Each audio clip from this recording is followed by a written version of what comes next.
साथियों नमस्कार, मैं हूं नीरज पटेल और आप देख रहे हैं नेशनल जनमत। क्या गोरक्ष पीठाधीश्वर महंत योगी आदित्यनाथ जी महज राजनीति के लिए नाथ संप्रदाय के सिद्धांतों को खूंटी पर टांग चुके हैं? यह आरोप मेरा नहीं है।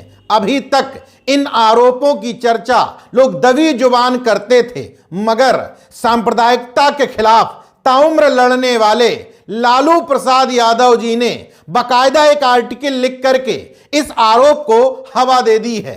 दरअसल इंडियन एक्सप्रेस समाचार पत्र में नॉट इन हिज नेम नाम से लिखे गए आर्टिकल में लालू प्रसाद यादव जी और उनके सहयोगी नलिन वर्मा ने सीधे सीधे योगी आदित्यनाथ जी की विचारधारा पर सवाल खड़े करते हुए यहां तक कह दिया कि नाथ संप्रदाय ब्राह्मणवाद के विरोध में उत्पन्न हुआ था, मगर योगी आदित्यनाथ जी उसके सिद्धांतों से पूरी तरीके से भटक चुके हैं। उसमें यह भी कहा गया है कि राम मंदिर के नाम पर इतनी फिजूल खर्ची और मूर्तियों की प्राण प्रतिष्ठा नाथ संप्रदाय के सिद्धांतों के पूरी तरह से खिलाफ है। गरीबों मजलूमों की आश्रयदाता मानी जाने वाली गोरक्षनाथ पीठ कब राजनीति और जातिवाद का अड्डा बन गई, इस ओर भी ध्यान केंद्रित किया है। हालांकि यह आर्टिकल इंग्लिश में लिखा है, लेकिन उसकी मुख्य बातों का हिंदी तर्जुमा आपको पढ़कर सुनाता हूं।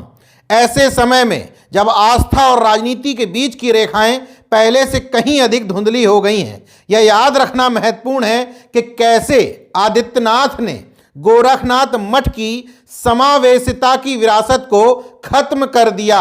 यह एक विरोधाभास है कि एक नेता जो गोरखनाथ का अनुयायी होने का दावा करता है वह ऐसी राजनीति करता है जो समावेशिता की उनकी विरासत को कमजोर करती है। यहां समावेशिता से क्या मतलब है, यह भी आगे क्लियर किया है। महान गोरखनाथ के अनुयायी हिंदुओं और मुसलमानों दोनों के बीच थे। वृत्तांतों से पता चलता है कि अवध के नवाब साफ उद दौला ने 18वीं शताब्दी में एक फकीर और गोरखनाथ के भक्त बाबा रोशन अली को जमीन दान में दी थी। इसने मंदिर के जीर्णोद्धार में मदद की और इसकी महिमा और वैभव में वृद्धि हुई। मंदिर के सामने रोशन अली का मकबरा गोरखपुर की पहचान है। इस लेख को जैसे जैसे आप आगे पढ़ते जाएंगे आपको वही लालू यादव नजर आने लगेंगे जिन्होंने लाल कृष्ण आडवाणी के सांप्रदायिक रथ को बिहार में घुसने से न सिर्फ रोका था बल्कि लाल कृष्ण आडवाणी को गिरफ्तार भी करवा लिया था। आगे लालू यादव लिखते हैं, गोरखनाथ संप्रदाय का राजनीतिकरण 1937 में शुरू हुआ जब दिग्विजय नाथ इसके महंत बने, जो बाद में महात्मा गांधी हत्याकांड में गिरफ्तार भी हुए थे। दिग्विजय नाथ चुनावी राजनीति में प्रवेश करने वाले संप्रदाय के पहले प्रमुख थे जब उन्होंने 1967 में हिंदू महासभा के टिकट पर गोरखपुर से चुनाव लड़ा था। दिग्विजय नाथ के उत्तराधिकारियों अवैधनाथ और आदित्यनाथ ने खुद को गोरखपुर क्षेत्र में उग्र हिंदुत्व के प्रतीक के रूप में तैयार किया। नाथ संप्रदाय ब्राह्मणों के वर्चस्व को स्वीकार नहीं करता था।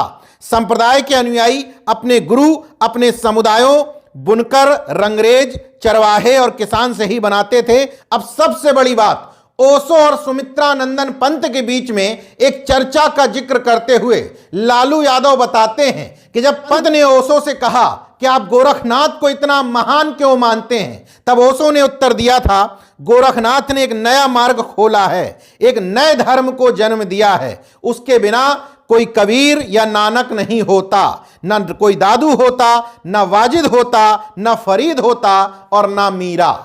कबीर और गुरु नानक ना होता, मतलब कबीर और गुरु नानक किस परंपरा के वाहक थे? पाखंड विरोधी, अंधविश्वास विरोधी, मूर्ति पूजा विरोधी। मतलब गुरु गोरखनाथ इन्हीं सब परंपराओं के थे, मगर आज इस परंपरा को पूरी तरीके से छिन्न भिन्न करते हुए इस मठ का राजनीतिकरण और जातीकरण कर दिया गया है। अब यह हो सकता है कि लालू यादव बीजेपी और आरएसएस की सांप्रदायिक राजनीति के खिलाफ हैं, इसलिए उन्होंने कुछ बढ़ा चढ़ा करके लिख दिया हो। इसलिए नेशनल जनमत ने रिसर्च की कि इस बात में कितनी सच्चाई है तो हमें 11 सितंबर 2014 को बीबीसी में लिखा हुआ एक आर्टिकल नजर आया। इस आर्टिकल को हमने इसलिए उठाया क्योंकि इसको तथाकथित समाजशास्त्री बद्री नारायण ने लिखा है, जो 2014 से पहले बद्री नारायण थे और वामपंथी कहे जाते थे। 2014 के बाद खुद को संघी साबित करने लगे और बद्री नारायण तिवारी हो गए। खुद उन्होंने कहा है कि वामपंथी उनको गाली देते हैं, मतलब 2014 के बाद ये संघी हो गए थे। अब संघी व्यक्ति तो गलत नहीं लिखेगा। इस लेख की हेडिंग है सनातन धर्म के विरोधी थे नाथ पंथी। इसी में आगे लिखा है योगी आदित्यनाथ नाथ पंथ के महंत हैं। नाथ पंथ हिंदू सनातन पंथ का विरोधी रहा है। इसके संस्थापक गोरखनाथ जी ने सदा ब्राह्मण पंथों, वैष्णव सनातन पंथों, जिसका नेतृत्व भाजपा करता रहा है, के विरोधी रहे हैं। लेकिन आज नाथ पंथ के सबसे बड़े मठ गोरखनाथ का महंत भाजपा के हिंदुत्व की राजनीति का प्रमुख प्रचारक बनकर उभरा है। नाथ पंथ अपने मूल सांस्कृतिक व्यवहार में सनातन संस्कृति से कई मामलों में एकदम विपरीत है। नाथ पंथ का प्रभाव मूलतः छोटी दलित जातियों जैसे जोगी, कोल, सपेरा, सरवन, बुनकर, रंगरेज इत्यादि जातियों में रहा है। आज भी अनेक छोटी दलित जातियां नाथ पंथ से जुड़ी हुई हैं। आर्टिकल में तमाम बातें लिखी हैं, लेकिन जो बातें टैली हो रही थी वो मैंने आपको अक्षरशः बता दी। अब इस गौरक्ष पीठ पर लगे एक आरोप की और चर्चा। कहा जाता है कि दिग्विजय नाथ के बाद अवैधनाथ और योगी आदित्यनाथ, इन लोगों ने ही नाथ संप्रदाय की परंपरा को छिन्न भिन्न करते हुए इस मठ में एक जाति का वर्चस्व बढ़ा करके इसका राजनीतिकरण कर दिया। इस आरोप की पड़ताल करने जब मैं निकला तो सामने आया कि इस मठ के माध्यम से एक शिक्षा परिषद भी चलता है, जिसकी स्थापना महंत दिग्विजय नाथ ने की थी, लेकिन इसका नाम है महाराणा प्रताप शिक्षा परिषद।